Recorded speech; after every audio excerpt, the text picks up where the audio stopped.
Up next is, I'm so excited to introduce him to you. It is Joe Herrera. Joe Herrera is a candidate for Texas House 53.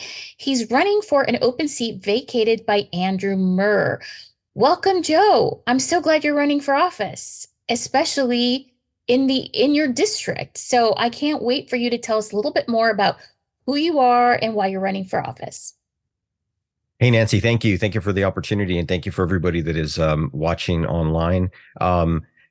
I am Joe P. Herrera. I'm running to be the state representative for House District 53. I live in Natalia, Texas, which is located in Medina County. I've been here since 2005 with my wife of 17 years. I'm a graduate of University of Texas at San Antonio, and I was fortunate enough to get a MBA from Our Lady of the Lake University. I've spent my career in the sales industry, so I've really sold a bunch of different products, candy bars, working for the Hershey company, different grocery goods. So I'm very connected with what folks are talking about, a lot of the issues regarding inflation and how pricing is impacting their daily lives, because it's something that I'm living every day in my life. I am, like a lot of folks in the district, working, doing this on the weekends and the evenings. So this is my third go round in terms of running for this seat. I ran in 2020 and 2022 unopposed, and was the nominee.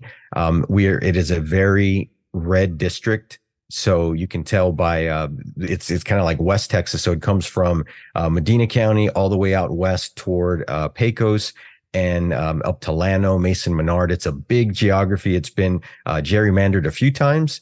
So in the time that I've been here in Medina County, this is the third version of this district that I've lived in.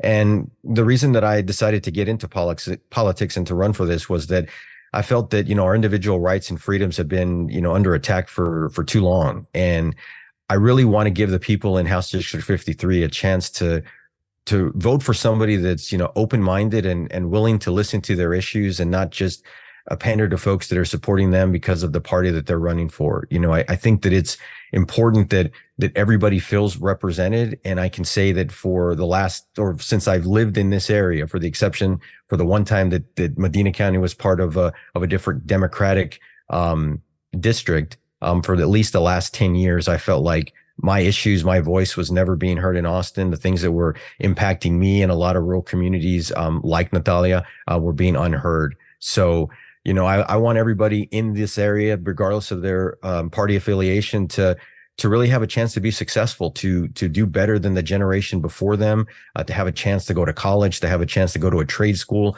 or to open a small business. So that's really why I'm running for this seat. Well, that sounds like very good reasons to run for the seat. So thank you so much. And I did, while you were talking, I looked up your congressional map and I was like, wow, okay, I hadn't seen that one before, but because there's a lot of maps you have to kind of keep track of. But yeah, you're right. It's a big area. So tell us a little bit more about what are the top three issues that you feel are the most important for you while you're running for this seat? Yeah, thank you for that question. So number one priority for me, and it's been a priority for the last couple of times that I've run. So it shows that the issue has not been solved by our current representative, and maybe that's the reason why he's not running again. But when we look at funding for our public schools, especially for public schools across the rural parts of Texas, you've got communities that have very little tax base to tap into when it comes to businesses. And, some of the more smaller communities, it's harder for them to tap into property taxes, which are obviously very high as it is, which need to be reformed themselves. But I really want to make sure that we're giving our teachers and our staffs in these public schools the funding that they deserve, give them the pay raises that they deserve. And kind of connected to that issue is just continue to push for expanded broadband internet access for rural communities. A lot of students, when they leave the classroom, that's where the learning ends, because when they go home, they don't have access to high-speed internet, either because it's too expensive or they're just in areas that don't have that access. Myself, here in Natalia, 30 minutes from San Antonio, I've got cell phone coverage as my internet. So I've got a T-Mobile device that I have to use to get to the internet, because there's not a lot of options for us, and we're 30 miles from a large city. So rural communities that are further away are even impacted even more. The second issue that's important to me and to folks in the district is just restoring the reproductive freedoms of women. For far too long, women have had to worry about other people making decisions for their healthcare, and we need to put an end to that. We need to restore that right for women to do what's best for them, to have those conversations with their doctors and healthcare providers, to have access to the wide variety of reproductive health services that are out there, and that's something very important and something that we need to continue to fight for and restore those rights that were taken away. And the third thing is to work for common sense gun reform, because we need to keep our students safe in our schools and at home.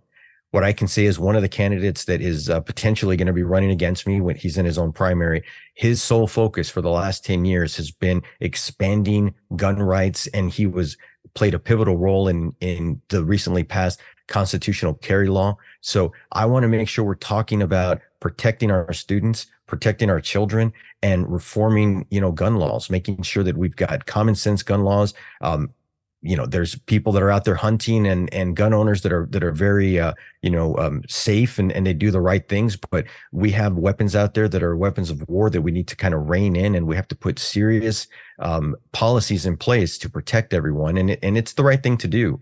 And when you're more concerned about what the gun lobby is going to do, or you're not going to be able to raise enough money, a lot of times you don't speak up. It's easier to just go along with the crowd. So we need someone that's going to stand up and fight for that. And that's something that I intend to do if elected. Yeah, all very important reasons. So I hear you there. So tell us, where can we find you, and how best can we support you right now while you're running for office? Yeah, thank you for that. So you can go to www.joepherrera.com for my website. There is a donate button on there. Donations are greatly appreciated. You can look for me on Facebook. It's Joe, the word 4, Texas 53. I'm also on Instagram with the same handle, and on Twitter. And the best way that the folks that are listening can or watching can help me is just by sharing information about me. If you saw this and there's a great candidate that's out there. If you know folks that are in Hondo or Kerrville or Llano or Bandera, out in Fort Stockton, just help me get the message out.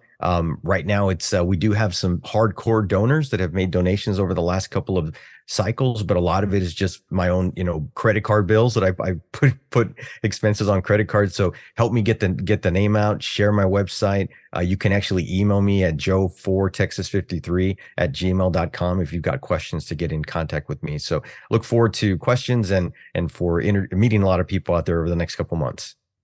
Wonderful. Well, I look forward to seeing you on the campaign trail. I'm so glad you're running for this office, and I'm wishing you all the best. Thank you so much, Nancy.